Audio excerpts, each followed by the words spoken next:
दोस्तों जब भी बात एक अच्छे स्कूल की आती है तो इंडिया में वन ऑफ द रेनॉन्ड जो एक स्कूल है जिसको हम बहुत अच्छे से जानते हैं उसका नाम है नवोदय विद्यालय।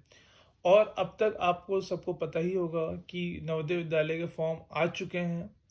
उसका लास्ट डेट जो है वो है 31 जनवरी। फिर भी बहुत से पेरेंट्स को प्लस स्टूडेंट्स को प्लस मेरे प्यारे दोस्तों को ये डाउट है कि उसका जो सिलेक्शन प्रोसेस रहता है वो किस तरीके का रहता है, या फिर जो फॉर्म फिलिंग जो क्राइटेरिया है वो क्या है, कैसी है। तो आज हम लोग इसी विषय पे थोड़ा चर्चा करना चाहते हैं। मैं डायरेक्ट इनका जो पेज है उसी को खोल करके चल रहा हूँ, ताकि जो वीडियो में जो भी इंफॉर्मेशन आपको मिले वो एकदम हूबहू जिस तरीके से इन्होंने लिखा है उसी तरीके से मैं कोशिश करूँगा कि आप तक भी सेम तरीके से पहुँचाऊँ। तो जो सबसे पहला डाउट है वो है एलिजिबिलिटी को लेके।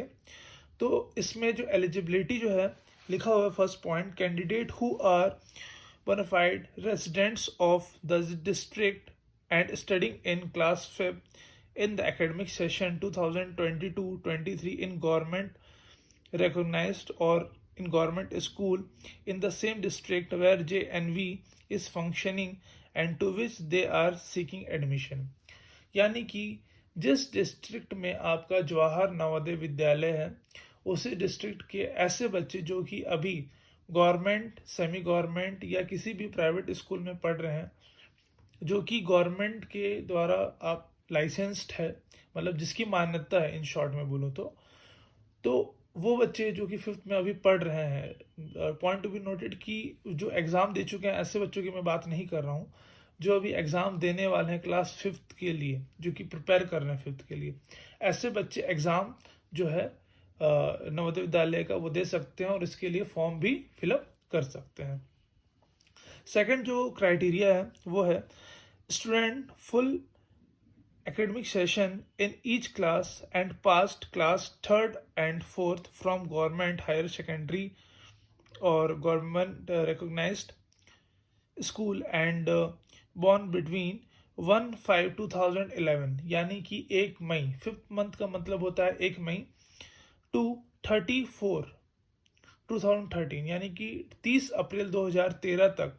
बोथ डेट्स आर इंक्लूसिव, यानी कि इन दोनों डेट्स में भी अगर किसी का बर्थडे, अगर ऐसा भी हो सकता है कि 30/4/2030 में उसका बर्थडे आ रहा है, फिर भी वो फॉर्म बड़ी ही आसानी से भर सकता है और वो नवोदय विद्यालय के एंट्रेंस जो एग्जामिनेशन है उसमें वो बैठ सकता है।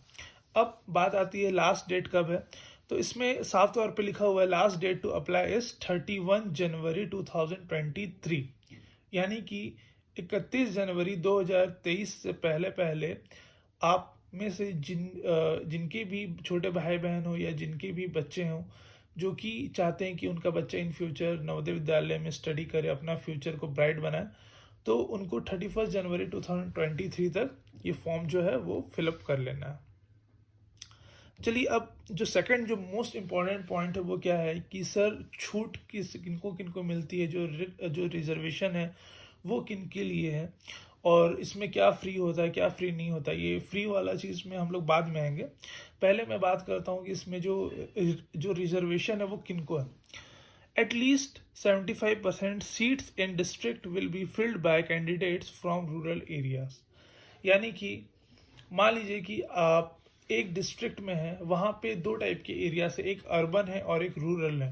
तो गवर्नमेंट ये चाहती है कि जो गांव के जो बच्चे हैं जो कि अच्छी शिक्षा अफोर्ड नहीं कर पाते या किसी बड़े इंस्टीट्यूट में या फिर किसी बड़े स्कूल्स में वो जा कर के नहीं पढ़ पाते, तो गवर्नमेंट की ये चाह है कि वो बच्चे गांव से उठ करके एक अच्छे नवोदय विद्यालय में पढ़ें और आगे जा कर के एक अच्छे नेशन की तरफ वो अपना जो सर्विस है उसको प्रोवाइड करें। तो इसमें साफ तौर पे लिखा हुआ है at least 75% seats in a district will be filled by candidates from rural areas. ठीक है। अब सेकंड जो पॉइंट है वो ये है reservation for SC ST OBC and दिव्यांग candidates as per government norms. इसमें एक पॉइंट ऐड कर दिया है, एक और पॉइंट ऐड कर दिया गया है कि candidates as per government norms. इसका मतलब क्या होता है, देखिए हर एक स्टेट में जो गवर्नमेंट का ST SC लोगों के लिए जो जो रिजर्वेशन है वो अलग अलग है। आप तमिलनाडु को छत्तीसगढ़ से या फिर छत्तीसगढ़ को दिल्ली से कंपैरिजन नहीं कर सकते, इसलिए उस पर्टिकुलर स्टेट के अकॉर्डिंग वो वेरी करेगा। तो आप जब भी फॉर्म फिल करेंगे तो आपके स्टेट के अकॉर्डिंग, बहुत सारे हैं ये, अब इंडिया में इतने सारे स्टेट्स हैं, हर स्टेट्स का तो बताना पॉसिबल नहीं हो पाएगा। चलिए अब बढ़ते हैं, इसी में थर्ड पॉइंट जो है, minimum 1/3 of the seats are reserve for girl students. तो ये एक बहुत ही अच्छा स्टेप है। इससे पहले भी इस स्टेप के थ्रू बहुत से बच्चों का बेनिफिटेड हुए हैं, बच्चे सिलेक्शन बच्चों का हुआ है। मैं बता देता हूँ वो क्या है, कि 1/3 जो है, कम से कम मान लीजिए कि अगर 100 स्टूडेंट्स हैं तो उसमें से कम 33 स्टूडेंट्स जो है वो गर्ल्स होने ही चाहिए। यानी कि अगर मान लीजिए कि कोई गर्ल है जो कि 33 से ज़्यादा भी अगर उसका मार्क्स है, मान लीजिए ज़्यादा में भी आ रहे तो चलेगा, कोई इशू नहीं है, बट एटलीस्ट 33% जो गर्ल्स है ना, उनको तो नवोदय विद्यालय में आना ही है। जैसे कि गवर्नमेंट का एक नारा भी है कि बेटी बचाओ और बेटी पढ़ाओ, तो गवर्नमेंट चाहती भी है कि भाई जो बेटियां हैं, खास करके इसमें जो फोकस किया गया है वो रूरल डेवलपमेंट को किया गया है, कि जो गांव के जो बच्चे हैं, जो कि छोटे घर से आते हैं, जिनकी कि माँ बाप उतना अफोर्ड नहीं कर सकते इतनी भारी भारी फीस, ठीक है, फिर भी वो बच्चे वर्ल्ड क्लास लेवल पे जो स्टडी है वो पा सकें, अपने जो बच्चे हैं वो नवोदय विद्यालय में पढ़ें, वर्ल्ड क्लास उनको फैसिलिटी मिले, प्लस वो आगे जा कर के एक बहुत अच्छा अपना फ्यूचर डेवलप करें। डेट ऑफ एग्ज़ाम पे आ जाते हैं। डेट ऑफ एग्ज़ाम जो है वो है हमारा 9 अप्रैल 2023। आज के डेट के अकॉर्डिंग मैं बता दूं कि बहुत ही ज़्यादा टाइम है। आज हो गया आपका 13th है आज, सॉरी आज हो जाएगा 12th ऑफ जनवरी। तो 12th ऑफ जनवरी 2023 है आज, और हमारा जो एग्ज़ाम है वो 29th ऑफ अप्रैल में है। यानी समझिए कि आपके पास कितना बड़ा एक समय है, पूरे 3.5 महीने से भी ज़्यादा टाइम है ना। 3.5 महीने से 3-4 दिन ज़्यादा ही होगा, ऊपर ही होगा। तो इतना ज़्यादा अगर अपने पास टाइम है तो क्यों ना हम इस टाइम का एक सही उपयोग करें और एक अच्छे से तैयारी करके हम एग्ज़ाम को क्वालिफाई कर लें। अब एग्ज़ाम्स में कौन कौन से बुक चाहिए होंगे, कैसे प्रिपरेशन करना है, उसके लिए मैं एक सेपरेट वीडियो बना दूंगा, क्योंकि बताने को बहुत कुछ है, हर चीज़ एक वीडियो में क्लियर कर पाना थोड़ा सा मेरे लिए मुश्किल है। अब इसलिए बढ़ते हैं कि हम जो ये नवोदय विद्यालय के बारे में बात कर रहे हैं तो क्या क्या उसके सैलिएंट फीचर्स हैं, तो वो भी देख लेते हैं। को educational residential school in every district, यानी कि जो नवोदय विद्यालय है वो को एजुकेशनल है, प्लस वो हर एक डिस्ट्रिक्ट में एक रेसिडेंशियल फैसिलिटी के साथ साथ एक एजुकेशन फैसिलिटी भी दे रही है। जैसे जो बच्चे गांव से आते हैं, जिनकी भी घर बहुत ज़्यादा दूर है, बहुत इंटीरियर में जो रहते हैं, जंगलों के बीच में भी रहते हैं, बट वो पढ़ना चाहते हैं, तो उनको एक ऐसा साधन चाहिए जहाँ पे वो रह भी सकें और वो पढ़ भी सकें, तो वो नवोदय विद्यालय वो क्राइटेरिया बहुत अच्छे से फुलफिल करता है। फिर यहाँ पे लिखा हुआ है separate hostels for boys and girls. तो इस चीज़ का भी विशेष ध्यान दिया गया है कि बॉयज़ की प्राइवेसी भी रहे, गर्ल्स की प्राइवेसी भी रहे, उनके लिए सेपरेट हर चीज़ दिया गया है।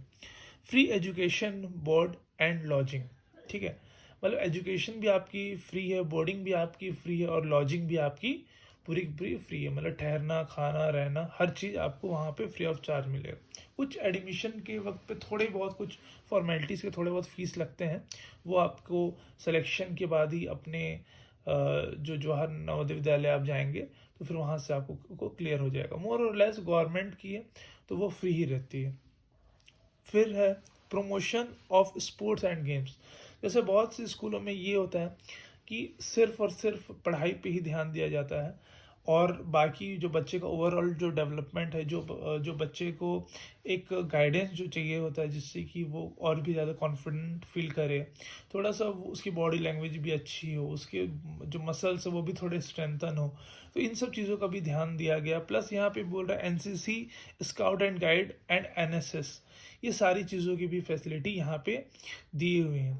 अब स्पेशल फीचर्स की हम बात करें तो स्पेशल फीचर्स में 2022 में सॉरी तकरीबन 56.696 स्टूडेंट लोग का सिलेक्शन यहाँ पे जेई मेंस में हुआ है।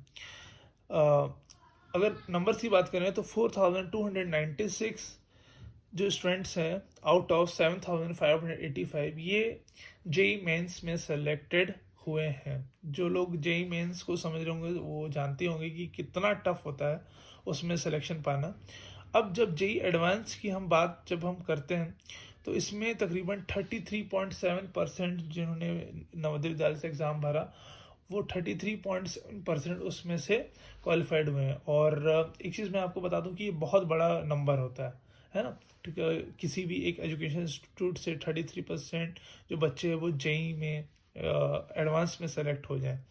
इसके बाद नीट में 78% का रेशियो है, बहुत ही ज़्यादा, बहुत ही बेहतरीन रेशियो है। अब देखते हैं फिर best result in board in class 10th class 12th। जैसे क्लास 10th में 99.71% बच्चे जो हैं वो अच्छे नंबरों से पास हुए हैं, और क्लास 12th में 98.93% जो बच्चे जो हैं वो बहुत ही अच्छे नंबर से इसमें पास आउट हुए हैं। तो ये कुछ बेसिक इन्फॉर्मेशन था, प्लस जो जो मोटे मोटे पॉइंट्स मैं फिर से बता दे रहा हूँ कि बच्चे का जो एज होना चाहिए, या मैं बोलूँ बर्थ ऑफ डेट जो होना चाहिए, वो 1 मई 2011 से 30 अप्रैल 2013 के बीच में ही होना चाहिए। उससे एक दिन अगर आगे होता है तो भी नहीं चलेगा, है ना। और अगर 1 मई 2011 से एक दिन पहले होता है तो भी नहीं चलेगा। अगर उसी पर्टिकुलर डेट पे है तो वो फिर चल सकता है, वो इंक्लूडेड है। लास्ट डेट जो फॉर्म फिलअप करने का है 31 जनवरी 2023, ठीक है। और जो डेट ऑफ एग्ज़ाम जो होना है वो होना है 29 ऑफ अप्रैल 2023। ओके, तो मैं आशा करता हूँ कि ये वीडियो आपके लिए बहुत ज़्यादा हेल्पफुल होगा। अगर ये वीडियो आपको अच्छा लगा या फिर अगर ये वीडियो आपको हेल्पफुल लगा तो प्लीज़ एक लाइक करना बिल्कुल भी मत भूलिए, और अपने जो भी फ्रेंड्स हैं उनसे ये वीडियो ज़रूर से ज़रूर शेयर करवाइए। Thank you so much.